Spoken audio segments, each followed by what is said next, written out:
Hello friends, പത്രമാറ്റിൻ്റെ ഇനി വരാൻ പോകുന്ന നല്ലൊരു കിടിലൻ എപ്പിസോഡിൻ്റെ റിവ്യൂ ആണ് ഇന്നിവിടെ പറയാൻ പോകുന്നത്. നമ്മുടെ നന്ദു അങ്ങനെ SI ആയി ചാർജ് എടുക്കുന്നത് അനാമികയുടെ കഷ്ടകാലം ആരംഭിച്ചെന്ന് വേണം പറയാൻ. ഒരിക്കൽ നമ്മുടെ നന്ദു തന്നെ അനാമികയെ കാമുകനോടൊപ്പം ലോഡ്ജ് മുറിയിൽ നിന്നും കൈയോടെ പൊക്കി അറസ്റ്റ് ചെയ്തുകൊണ്ടൊക്കെ പോകുന്നുണ്ട്. അതുമാത്രമല്ല, തെളിവ് സഹിതം തന്നെ അബിയുടെ മുഖംമൂടിയും വലിച്ചു കയറുന്നുണ്ട് നന്ദു. അപ്പോൾ വരാൻ പോകുന്ന ആ ഒരു കിടലൻ സീനുകളൊക്കെയാണ് ഇന്നിവിടെ പറയാൻ പോകുന്നത്. അപ്പോൾ പത്തരമാറ്റ് സീരിയൽ നിങ്ങൾക്ക് ഇഷ്ടമാണെന്നുണ്ടെങ്കിൽ ഈ വീഡിയോ ഒന്ന് ലൈക്ക് ചെയ്തിട്ട് കാണാൻ ശ്രമിക്കണേ. അങ്ങനെ കാത്തിരുന്ന് നമ്മുടെ നന്ദു പോലീസ് യൂണിഫോമിൽ അനന്തപുരി തറവാട്ടിൽ വന്ന് എല്ലാവരുടെയും അനുഗ്രഹമൊക്കെ മേടിച്ചുകൊണ്ട് പടിയിറങ്ങി പോകുമ്പോഴാണ് നമ്മുടെ ജലജ അത് പറയുന്നത് അവൾ മുടിഞ്ഞു പോകത്തേ ഉള്ളൂന്ന്. കാരണം അവൾ എൻ്റെ കാലിൽ തൊട്ട് അനുഗ്രഹം മേടിച്ചില്ലല്ലോ, അതുകൊണ്ട് നന്ദു മുടിഞ്ഞു പോകണമെന്ന് പ്രാകുന്നുണ്ട് ജലജ. ഏതായാലും നന്ദു പോലീസ് യൂണിഫോമിൽ എത്തിയിരിക്കുന്ന ഈ ഒരു കാഴ്ച കണ്ടിട്ട് നവ്യയ്ക്കും നയനയ്ക്കും ആദർശിനും ദേവയാനിക്കും ഒക്കെ ഭയങ്കര സന്തോഷമാവുന്നുണ്ട്.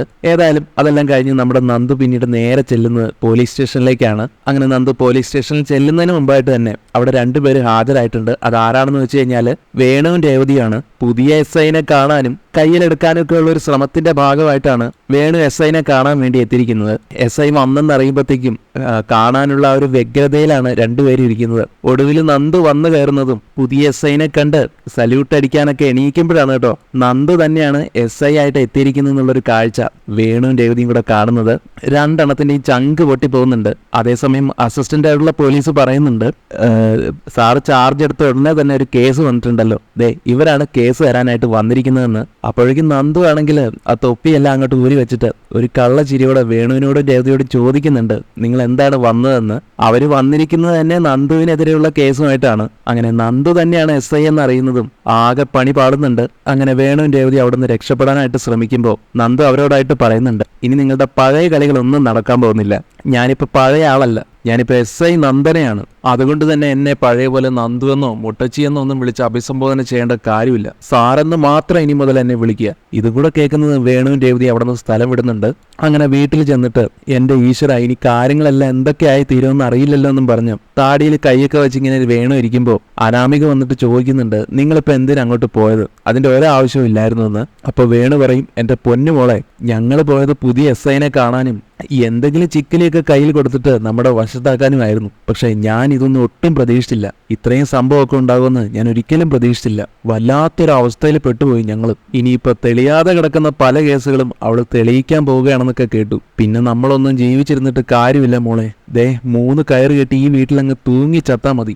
ഇതെല്ലാം കേൾക്കുന്നതും അനാമിക പറയുന്നുണ്ട്, അവൾ അനന്തപുരി തറവാട്ടിൽ ചെന്ന് കുറെ പെർഫോമൻസ് ഒക്കെ കാഴ്ചവെച്ചിട്ടാണ് നേരെ പോലീസ് സ്റ്റേഷനിലേക്ക് ചെന്നത്. ഇതിനൊക്കെ ആ അനന്തമൂർത്തിയെ പറഞ്ഞാൽ മതിയല്ലോ, അങ്ങേർക്കിട്ടാണ് കൊടുക്കേണ്ടത്. അങ്ങേരെ ഒറ്റ ഒരുത്തനാ അവൾക്ക് ഇവിടെ പോസ്റ്റ് മേടിച്ചു കൊടുത്തത്. എനിക്കിതൊക്കെ കാണുമ്പോഴും കേൾക്കുമ്പോഴും ഒന്നും സഹിക്കാൻ പറ്റുന്നില്ല. എല്ലാത്തിനും ഒരു പരിധിയില്ലേ എന്നൊക്കെ പറഞ്ഞ് ഭ്രാന്തടുത്ത പോലെ അനാമിക ഇരിക്കുന്നുണ്ട്. ഏതായാലും അതോടുകൂടി രേവതിക്കും വേണുവിനും അനാമികയ്ക്കും ഒക്കെ മനസ്സിലാവുന്നുണ്ട്, ഇനിയിപ്പോ സൂക്ഷിച്ചും കണ്ടുമൊക്കെ നിന്നില്ലെങ്കിൽ പണി പാലും വെള്ളത്തിൽ കിട്ടുമെന്ന്. ഇവിടെ നയനയാണെങ്കിൽ തന്റെ അച്ഛനും അമ്മയും കൂടി ആദർശിനെ ഇങ്ങനെ കുറ്റപ്പെടുത്തുന്നത് കേട്ടിട്ട് തലയ്ക്ക് ഭ്രാന്ത് പിടിച്ച് ആ ഒരു സത്യം അങ്ങോട്ട് തുറന്നു പറയുകയാണ്. വേറൊന്നുമല്ല, നമ്മുടെ ചന്തുമോളുടെ അച്ഛൻ അഭിയാണെന്നുള്ള സത്യം. നന്ദാവനത്തിലേക്ക് എത്തിയ അഭിയും നവ്യയും കൂടി ചേർന്നിട്ട് കുറെ കാര്യങ്ങൾ ഇങ്ങനെ ആദർശിനെ കുറിച്ച് കുറ്റങ്ങളെല്ലാം പറഞ്ഞുകൊണ്ടിരിക്കുമ്പോൾ അതേ സമയത്ത് തന്നെയാണ് ആദർശും നയനയും കൂടി നന്ദാവനത്തിലേക്ക് കയറി ചെല്ലുന്നത്. നവ്യയും അഭിയും കൂടിയിട്ട് കനകയോടും ഗോവിന്ദനോടും ആദർശിനെ പറ്റിയുള്ള കുറ്റങ്ങളെല്ലാം പറയുന്നത് കേൾക്കുമ്പോൾ നയനയ്ക്ക് ഇത് കേട്ട് സഹിക്കാനേ പറ്റുന്നില്ല. നയന അങ്ങനെ ഒടുവിൽ പ്രതികരിക്കുകയാണ്. നയനയും നവ്യയും തമ്മിൽ അങ്ങോട്ടും ഇങ്ങോട്ടും വഴക്കാവുന്നൊക്കെ ഉണ്ട്. അവസാനം നവ്യയാണെങ്കിൽ അഭിയെയും കൂട്ടി ഇറങ്ങിപ്പോയി കഴിയുമ്പോഴത്തേക്കും കനകയും ഗോവിന്ദനും കുറ്റപ്പെടുന്നത് നയനയെ തന്നെയാണ്. അവര് രണ്ടുപേരും ഇറങ്ങിപ്പോവാൻ കാരണം നയനയാണെന്നൊക്കെ പറഞ്ഞിട്ട് നയനയെ കുറ്റപ്പെടുത്തുന്നുണ്ട്. നിന്റെ കൂടെ എല്ലാത്തിനും ഞങ്ങൾ നിന്നിട്ടുണ്ട്, പക്ഷേ ഈ ഒരു വൃത്തികേടിന് കൂട്ടു നിൽക്കാൻ ഞങ്ങളെ കിട്ടില്ല. നിനക്കിപ്പോഴും ഇവനെ തന്നെ സപ്പോർട്ട് ചെയ്ത് നടക്കാൻ നാണാവുന്നില്ലേ നയനെ? കാര്യം എന്തൊക്കെ പറഞ്ഞാലും അഭിക്ക് കുറെ കുറ്റങ്ങളുണ്ടെങ്കിലും ഇവനേക്കാൾ എന്തുകൊണ്ട് നല്ലത് അഭി തന്നെ. അങ്ങനെ പറഞ്ഞ് നയനെ അങ്ങോട്ട് ദേഷ്യം പഠിപ്പിക്കുന്ന രീതിയിൽ കനക പെരുമാറുകയാണ്. കനകയും ഗോവിന്ദനും കൂടിയിട്ട് ഒടുവിൽ നയന സൈകെട്ട് മിണ്ടി പോരുതെന്ന് പറയുകയാണ് അവരോട്. അതെ, എന്റെ ആദർശേട്ടനെ കുറിച്ച് പറയാനുള്ള അവകാശവും അധികാരമൊന്നും ആർക്കുമില്ല. അതുകൊണ്ട് നിങ്ങൾ ഇനി ഒരു വാക്ക് പോലും മിണ്ടിപ്പോരുത്. ഇദ്ദേഹം എന്തുമാത്രം ത്യാഗം ചെയ്തിട്ടാണെന്നറിയോ ഇവിടെ നിൽക്കുന്നത്? ആ ത്യാഗം എന്തിനാണെന്ന് നിങ്ങൾക്കറിയോ? നിങ്ങളുടെ മോൾക്ക് വേണ്ടിയിട്ട്, അതായത് എന്റെ ചേച്ചിക്ക് വേണ്ടിയിട്ട്. എന്നിട്ട് അതൊന്നും അറിയാതെയാണ് നിങ്ങൾ ആദർശേട്ടനെ എപ്പോഴും കുറ്റപ്പെടുത്തിക്കൊണ്ടിരിക്കുന്നത്. നയനയുടെ വായിൽ നിന്ന് ഇത്രയും കേൾക്കുന്നതും ഗോവിന്ദനും കനകയൊക്കെ ആകെ ഞെട്ടിത്തരിക്കുന്നുണ്ട്. അപ്പോഴേക്കും നന്ദു ആണെങ്കിലും ചോദിക്കുന്നുണ്ട് എന്തൊക്കെയാ ചേച്ചി ഈ പറയുന്നതെന്ന്. അങ്ങനെ നയന പിന്നെ ഒന്നും നോക്കാതെ മൂടി വെച്ച ആ രഹസ്യം അങ്ങോട്ട് തുറന്നു പറയുകയാണ്. അങ്ങനെ സത്യങ്ങളെല്ലാം മനസ്സിലാക്കുന്നത് കനകയും ഗോവിന്ദനും കുറ്റബോധത്താൽ ചങ്ക് പൊട്ടി കരയുന്നുണ്ട് കേട്ടോ. അങ്ങനെ ആദർശനോട് മാപ്പ് വരെ ചോദിക്കുന്നുണ്ട്. കാരണം ഒരു തെറ്റും ചെയ്യാതെയാണ് ആദർശനെ ഇത്രയും നാളും കുറ്റപ്പെടുത്തിക്കൊണ്ടിരുന്നത്. അപ്പൊ എല്ലാം ഓർത്ത് കുറ്റബോധത്താൽ അവർ രണ്ടുപേരും ആദർശനോട് മാപ്പ് ചോദിക്കുന്നുണ്ട് തൊഴുകൈയോടെ. പിന്നീട് അവിടെ നിന്ന് അങ്ങോട്ട് പണ്ടത്തെക്കാൾ അധികം സ്നേഹത്തോടെയും ബഹുമാനത്തോടും കൂടിയൊക്കെയാണ് കനകയും ഗോവിന്ദനും ആദർശനോട് പെരുമാറുന്നത്. നവ്യയോട് മാത്രം സത്യങ്ങളൊന്നും ഇപ്പൊ തൽക്കാലം പറയണ്ടെന്നും അവർ തീരുമാനിക്കുകയാണ്. നവ്യ അങ്ങനെ ഭയങ്കര ഗമയിലൊക്കെ ജീവിച്ചു പോകുന്ന ഒരു സമയത്താണ് അബിക്കെതിരെയുള്ള തെളിവുകളെല്ലാം നമ്മുടെ നന്ദുവിന് കിട്ടുന്നത്. അബി തന്നെയാണ് കടത്തിക്കൊണ്ടുപോയിരിക്കുന്ന സ്വർണ്ണമെല്ലാം ജ്വല്ലറി വഴി ഓർണമെന്റ്സ് ആക്കിയിരിക്കുന്നതെന്നുള്ള തെളിവുകളെല്ലാം നന്ദുവിന് കിട്ടുന്നുണ്ട്. അതെങ്ങനെയാണെന്ന് വെച്ച് കഴിഞ്ഞാൽ നന്ദു ജ്വല്ലറിയിൽ വന്നിട്ട് അവിടുത്തെ സ്റ്റാഫ്സിനെ എല്ലാവരെയും ചോദ്യം ചെയ്യുമ്പോൾ അക്കൂട്ടത്തിൽ നമ്മുടെ സ്വർണ്ണപ്പണിക്കാരനെയും ചോദ്യം ചെയ്യുന്നുണ്ട്. അയാളാണെങ്കിലോ അവസാനം ഗത്യന്തരമില്ലാതെ നന്ദുവിന്റെ മുന്നിൽ എല്ലാ കുറ്റങ്ങളും സമ്മതിക്കുകയാണ് കേട്ടോ. അഭിസാറ് പറഞ്ഞിട്ടാണ് താനിത് ചെയ്തത് എന്നുള്ള കാര്യം അയാൾ അങ്ങ് തുറന്ന് സമ്മതിക്കുന്നുണ്ട്. താനിത് ചെയ്തില്ലെങ്കിൽ തന്റെ ജോലി കളയുമെന്ന് അഭിസാറ് ഭീഷണിപ്പെടുത്തിയതിനാലാണ് തനിക്കിങ്ങനെ ചെയ്യേണ്ടി വന്നതെന്നും അനന്തപുരി കുടുംബത്തിലെ അംഗം തന്നെയാണല്ലോ അഭിസാറ്. അതുകൊണ്ട് സാർ അങ്ങനെ ഒരു ആവശ്യം പറഞ്ഞപ്പോൾ തനിക്കത് ചെയ്തു കൊടുക്കുക നിവൃത്തി ഉണ്ടായിരുന്നുള്ളൂ. പിന്നെ ഇത്രയധികം പ്രശ്നമാകുമെന്നൊന്നും ഞാനും വിചാരിച്ചില്ല. കുറച്ച് കാശ് കയ്യിൽ വരുമെന്ന് ഓർത്തപ്പോ ഞാൻ അതങ്ങ് സമ്മതിച്ചു പോയതാ മാഡം. പക്ഷേ അതിന്റെ ആ ഒരു കുറ്റബോധം പേറിയാണ് ഞാൻ ഇപ്പൊ ജീവിക്കുന്നത്. അഭിസാർ ഇതിനിടയിൽ പല പ്രാവശ്യം വന്നിട്ട് എന്നെ ഭീഷണിപ്പെടുത്തിയിട്ടുണ്ട് ഈ കാര്യം പുറത്തു പറയരുതെന്ന് പറഞ്ഞിട്ട്. അതുകൊണ്ടാണ് ഞാൻ മൂർത്തി സാറിനോട് പോലും ഇത് പറയാൻ മടിച്ചത്. എന്നോട് ക്ഷമിക്കണം മാഡം എന്ന് പറഞ്ഞുകൊണ്ട് കുറ്റബോധത്തോടെയാണ് നിൽക്കുമ്പോൾ നന്ദു ആണെങ്കിലും കാര്യങ്ങളെല്ലാം പിന്നീട് മൂർത്തി മുത്തശ്ശനെ വിളിച്ച് അറിയിക്കുന്നുണ്ട്. തനിക്ക് സകല തെളിവുകളും കിട്ടിയിട്ടുണ്ടെന്നും അഭി തന്നെയാണ് ഈ കടത്തിക്കൊണ്ടുവന്ന സ്വർണം കൊണ്ടുവന്നിട്ട് നമ്മുടെ ജ്വല്ലറി വഴി ഓർണമെന്റ്സ് ആക്കി വിറ്റിരിക്കുന്നത് എന്നുള്ളതിന്റെ തെളിവുകൾ താനിപ്പോ സംഘടിപ്പിച്ചിട്ടുണ്ടെന്നും അറിയിക്കുകയാണ്. അതോടൊപ്പം മൂർത്തി മുത്തശ്ശനോട് ചോദിക്കുന്നുണ്ട് ഇനിയിപ്പോ എന്താണ് ചെയ്യേണ്ടതെന്ന്. കാരണം അഭിയാണ് ഇങ്ങനെ ഒരു തെറ്റ് ചെയ്തെന്നുള്ള വിവരം പുറം ലോകം അറിഞ്ഞു കഴിഞ്ഞാൽ പിന്നെ അത് പ്രശ്നമാവില്ലേ. അനന്തപുരി തലവേടിന്റെ ഇമേജ് ആയിരിക്കും പോവാൻ പോവുക. ഇപ്പൊ കേസും അന്വേഷണവും ഒക്കെ ആയ സ്ഥിതിക്ക് കുറ്റവാളിയെ അറസ്റ്റ് ചെയ്യേണ്ടതായിട്ട് വരും. അങ്ങനെ അഭിയെ അറസ്റ്റ് ചെയ്യേണ്ടതായിട്ട് വന്നു കഴിഞ്ഞാൽ കുടുംബത്തിന് പിന്നീട് പ്രശ്നങ്ങൾ ഉണ്ടാവില്ലേ. നവ്യേച്ചി ഇതെല്ലാം അറിഞ്ഞു കഴിഞ്ഞാൽ എങ്ങനെ പ്രതികരിക്കുമെന്ന് ഓർത്ത് എനിക്ക് ആകെ ടെൻഷൻ ആവുന്നുണ്ടെന്നൊക്കെ നന്ദു പറയുമ്പോൾ മുത്തശ്ശൻ പറയുന്നുണ്ട് നന്ദുവിനോട് നവ്യ എങ്ങനെ പ്രതികരിച്ചാലും അഭി ചെയ്ത തെറ്റല്ലാതെ ആവില്ല. മാത്രമല്ല അവൻ ഇത്രയും നാളത്തെ ജീവിതത്തിനിടയിൽ ഒരുപാട് തെറ്റുകൾ ചെയ്തു കൂട്ടിയിട്ടുണ്ട്. അങ്ങനെയുള്ളപ്പോൾ ഈ ഒരു തെറ്റ്, ഇത്രയും വലിയൊരു തെറ്റ് നമുക്ക് ഒരിക്കലും കണ്ടില്ലെന്ന് നടിക്കാൻ പറ്റില്ല. നമ്മുടെ ജ്വല്ലറിയിൽ കയറിയാണ് അവൻ കളിച്ചത്. വലിയ സാമ്പത്തിക ഇടപാടും തിരിമറിയും ഒക്കെ അവൻ നടത്തി. അതുകൊണ്ട് ഇത് കണ്ടില്ലെന്ന് നടിക്കാൻ പറ്റില്ല നന്ദുമോളെ. വേറൊന്നും നോക്കാതെ മാതൃകാപരമായിട്ട് തന്നെ മോൾ അവന് ശിക്ഷ വാങ്ങി കൊടുക്കണം. നന്ദുവിനാണെങ്കിലും പിന്നീട് അതിന് സമ്മതമാവുകയാണ്. മാത്രമല്ല നവ്യേച്ചിയാണെങ്കിലും അവിയെ ഇപ്പൊ പൂർണ്ണമായിട്ടും വിശ്വസിച്ചിരിക്കുകയാണല്ലോ. അതുകൊണ്ട് നവ്യേച്ചിയും മനസ്സിലാക്കട്ടെ അഭിയേട്ടന്റെ തനിനിറം. മുത്തശ്ശനും അപ്പോൾ അതേന്ന് പറയുന്നുണ്ട്. മാത്രമല്ല നന്ദുവിനോട് അഭിയെ എത്രയും പെട്ടെന്ന് അറസ്റ്റ് ചെയ്ത് റിമാൻഡ് ചെയ്തോളാനും അനുമതി കൊടുക്കുകയാണ്. അങ്ങനെ മുത്തശ്ശന്റെ പെർമിഷനും കൂടെ കിട്ടുമ്പോഴത്തേക്കും നന്ദു പിന്നെ ഒന്നും നോക്കിയില്ല. നന്ദു അഭിയെ അറസ്റ്റ് ചെയ്യുകയാണ് ചെയ്യുന്നത്. അഭിയെ അറസ്റ്റ് ചെയ്ത് ലോക്കപ്പിലിട്ട് റിമാൻഡ് ചെയ്യുകയാണ്. പിന്നീട് അതിനുശേഷം ജാമ്യത്തിലൊക്കെ ഇറക്കുന്നുമുണ്ട്. പക്ഷേ അതെല്ലാം കഴിയുമ്പോഴത്തേക്കും നമ്മുടെ നവ്യ കാര്യങ്ങളെല്ലാം അറിയുന്നുണ്ട്. എന്നാൽ ആദർശിനെയും നയനെയുമാണ് നവ്യ ഇതിന്റെ പേരിൽ കുറ്റക്കാരാക്കുന്നത്. അവര് രണ്ടുപേരും മനഃപൂർവ്വം പക വീട്ടിയതാണെന്നും മുത്തശ്ശൻ അഭിക്ക് ഒരു ബ്രാഞ്ചിന്റെ ചുമതല കൊടുത്തത് അത് ആദർശനും നയനയ്ക്കും ഇഷ്ടപ്പെട്ടിട്ടുണ്ടാവില്ല. മാത്രമല്ല അഭിയെ നോക്കാനായിട്ട് പുതിയൊരു മാനേജറെയും കൂടെ നിങ്ങൾ അവിടെ വെച്ചു. നിങ്ങൾ എന്തിനാ അങ്ങനെ ചെയ്ത്? നിങ്ങളെപ്പോലെയൊക്കെ തന്നെയല്ലേ അഭിയും? അങ്ങനെ ഒരുപാട് കള്ളത്തരങ്ങളൊന്നും ചെയ്യാൻ പോകുന്നില്ലല്ലോ. എന്തായാലും ആദർശേട്ടൻ ചെയ്ത അത്രയും വലിയ കള്ളത്തരമൊന്നും അഭി ഒരിക്കലും ചെയ്യാൻ പോകുന്നില്ല. പിന്നെ എന്തിനങ്ങനെയെല്ലാം ചെയ്തു എന്ന് പറഞ്ഞുകൊണ്ട് നവ്യ ആദർശന്റെ നേരെ പൊട്ടിത്തെറിക്കുന്നുണ്ട്. എന്നാൽ നയന നവ്യയോട് ചേച്ചി ഒന്നും അറിയാതെയാണ് ഇതൊക്കെ സംസാരിക്കുന്നതെന്നും ചേച്ചി ഇപ്പൊ ആദർശേട്ടനെ കുറ്റം പറയുന്നുണ്ടല്ലോ, ഇങ്ങനെ പറഞ്ഞതിന് ചേച്ചിക്ക് ഒരു ദിവസം തിരിച്ചു പറയേണ്ടതായിട്ട് വരും. കാരണം എന്താന്ന് വെച്ചാൽ അഭി ചെയ്തിരിക്കുന്ന കാര്യങ്ങൾ എന്താണെന്ന് ചേച്ചിക്ക് ഇപ്പോഴും മുഴുവനായിട്ടും അറിയില്ല. എന്നാൽ നയനയുടെ വാക്കുകളൊന്നും ഉൾക്കൊള്ളാത്ത നവ്യ നയനയും കുറ്റപ്പെടുത്തുകയാണ്. നീ എങ്ങനെ ആദർശേട്ടനെ ന്യായീകരിച്ച് അഭിയെ എങ്ങനെ കുറ്റപ്പെടുത്തേണ്ട കാര്യമൊന്നുമില്ല. ഏതായാലും ഇങ്ങനെയൊക്കെ ചെയ്യുന്ന ഒരു വീട്ടിൽ നിൽക്കാൻ എനിക്ക് ബുദ്ധിമുട്ടുണ്ട്. അതുകൊണ്ട് ഞാൻ എന്റെ കുഞ്ഞുമായിട്ട് വീട്ടിലേക്ക് തന്നെ പോവുകയാണെന്ന് പറയുകയാണ് നവ്യ. അങ്ങനെ താമസിയാതെ നവ്യ പിണങ്ങി സ്വന്തം വീട്ടിൽ പോയി നിൽക്കുന്നൊക്കെ ഉണ്ട്. ഇവിടെ അനാമികയാണെങ്കിലോ അനിയോട് തർക്കിക്കുകയാണ്. നിന്റെ കാമുക ചെയ്തു കൂട്ടുന്ന കാര്യങ്ങൾക്കൊക്കെ നീ വലിയ സപ്പോർട്ടാണ് കൊടുക്കുന്നതെന്നും എന്റെ അച്ഛനെയും അമ്മയെയും ഉപദ്രവിച്ചിരിക്കുന്ന അവളാണ്. അതുപോലെ പല ദ്രോഹങ്ങളും ഈ അനന്തപുരി തറവാടിനെതിരെ അവൾ ചെയ്യുന്നുണ്ട്. എന്നിട്ട് അതൊന്നും മനസ്സിലാക്കാതെയാണ് നീ ഇപ്പോഴും അവളെ സ്നേഹിക്കുന്നത്. നീ ഒരു കാര്യം മനസ്സിലാക്കൂ, ഞാൻ നിന്റെ കൂടെ ജീവിക്കുന്നത് നിന്നോടുള്ള താല്പര്യം കൊണ്ടൊന്നുമല്ല. നിന്നെ വെറുതെ വിട്ടു കഴിഞ്ഞാൽ, നിനക്കൊരു ഡിവോഴ്സ് ഞാൻ തന്നു കഴിഞ്ഞാൽ ആ നിമിഷം നോക്കി നീ ആ നന്ദുവിനെ ഇങ്ങോട്ട് വിളിച്ചോണ്ട് വരും. അങ്ങനെ നീയും അവളും കൂടെ ഒന്നിച്ച് സന്തോഷമായിട്ട് ജീവിക്കാൻ ഞാൻ സമ്മതിക്കില്ലടാ അനി. ഇത് കേൾക്കുന്ന അനിയാണെങ്കിലും പറയുന്നുണ്ട്, അല്ലെങ്കിലും എനിക്കറിയാം നീ അതുകൊണ്ടാണ് ഇവിടെ കടിച്ചു തൂങ്ങി കിടക്കുന്നതെന്ന്. അതുകൊണ്ട് മാത്രമല്ല, നിനക്ക് ഈ അനന്തപുരിയിലെ സ്വത്തുക്കളും കൂടെ വേണം. അതുകൊണ്ടല്ലേ നീ ഇവിടെ കയറി കൂടിയത് തന്നെ, അല്ലാതെ എന്നോടുള്ള സ്നേഹം കൊണ്ടൊന്നും അല്ലല്ലോ. ഈ ജീവിതം ഇനി എത്ര നാളിങ്ങനെ നിന്റെ കൂടെ കഴിച്ചു കൂട്ടാൻ പറ്റുമെന്ന് എനിക്കറിയില്ല.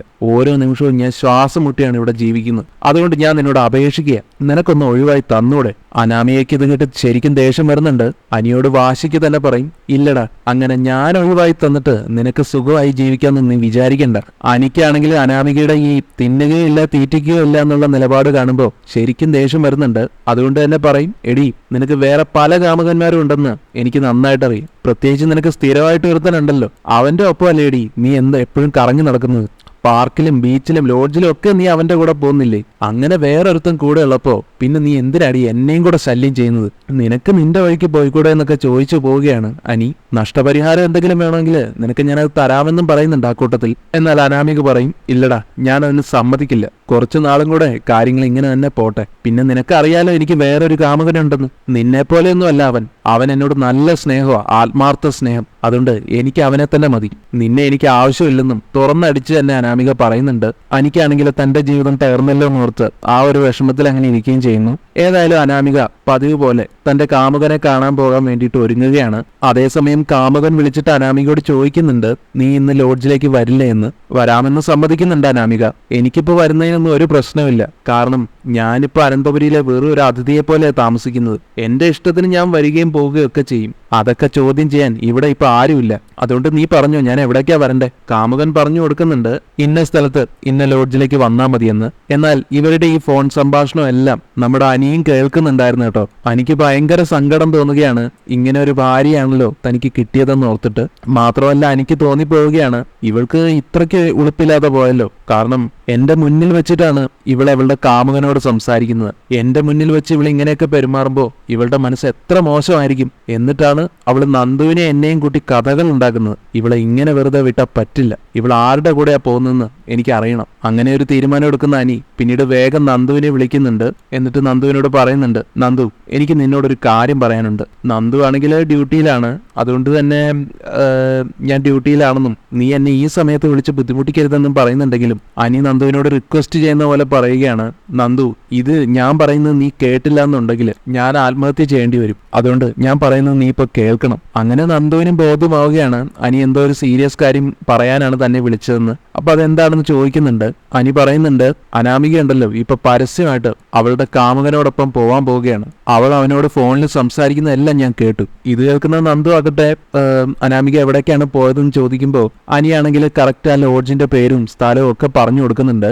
തുടർന്ന് പറയുന്നുണ്ട്, അവളും അവനും സ്ഥിരമായിട്ട് ആ ലോഡ്ജിൽ വെച്ച് തന്നെയായിരിക്കും കാണാറുണ്ടായിരിക്കുക. കുറച്ചു മുമ്പ് എന്റെ മുന്നിൽ നിന്നിട്ടാണ് അവൾ അവനെ ഫോൺ വിളിച്ചിട്ട് ഒരു കൂസലും ഇല്ലാതെ ഇറങ്ങിപ്പോയത്. എനിക്കിതൊക്കെ കാണുമ്പോൾ ആകെ മനസ്സ് തകർന്നു പോവാ നന്ദുവിനാണെങ്കിൽ ഇതൊക്കെ അറിയുമ്പോഴത്തേക്കും അനാമികയോടുള്ള ആ ഒരു ദേഷ്യം ഇരട്ടിക്കുന്നുണ്ട്. അനാമികയെ ഇങ്ങനെ വിട്ടുകൂടാന്ന് നന്ദു ഒരു തീരുമാനം എടുക്കുകയാണ് മനസ്സിൽ. അത് അനിയോടും പറയുന്നുണ്ട്, അവളുടെ ഈ അഹങ്കാരത്തിന് എന്തെങ്കിലും ഒരു തിരിച്ചടി കൊടുക്കണം അനി.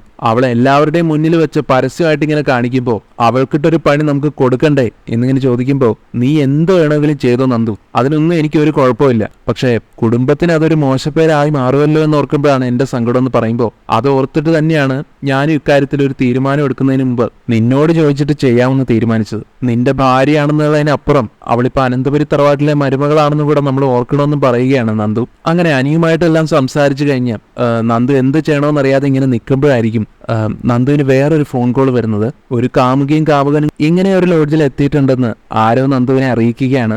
നന്ദു ആണെങ്കിൽ അത് കേൾക്കുന്നതും അങ്ങോട്ട് പോവുകയാണ്. പക്ഷെ അത് അനാമികയാണെന്ന് അറിഞ്ഞിട്ടൊന്നുമല്ല പോകുന്നത്. അങ്ങനെ നന്ദുവും ഫോഴ്സും കൂടി അങ്ങോട്ട് ചെല്ലുകയാണ്. അനാമികയും കാമുകനെയും കയ്യോടെ തന്നെ പിടികൂടുന്നുണ്ട് നന്ദു.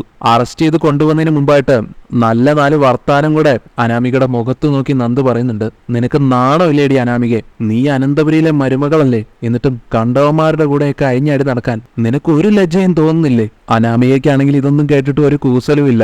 നന്ദുവിനോട് തിരിച്ചു പറയുന്നുണ്ട്, ഓഹോ, അപ്പൊ നീയും അവനും കൂടെ എന്നെ ട്രാപ്പിലാക്കിയതായിരിക്കും അല്ലേ? നിന്നോട് അനിയായിരിക്കും പറഞ്ഞിട്ടുണ്ടാവുക ഞാൻ ഇങ്ങോട്ട് പോന്നിട്ടുണ്ടെന്ന്. കറക്റ്റ് ഈ സമയത്ത് തന്നെ നീ എത്തിയല്ലേടി? അപ്പൊ നന്ദു പറയുന്നുണ്ട്, അനി എന്നോട് ആ കാര്യം പറഞ്ഞിരുന്നു. പക്ഷേ നീയാണെന്ന് കരുതിക്കൊണ്ടൊന്നുമല്ല ഞാൻ അറസ്റ്റ് അറസ്റ്റ് ചെയ്യാൻ വന്നത്. നിന്നെ അറസ്റ്റ് ചെയ്യണമെന്ന് ഞാൻ വിചാരിച്ചിട്ടും ഉണ്ടായിരുന്നില്ല.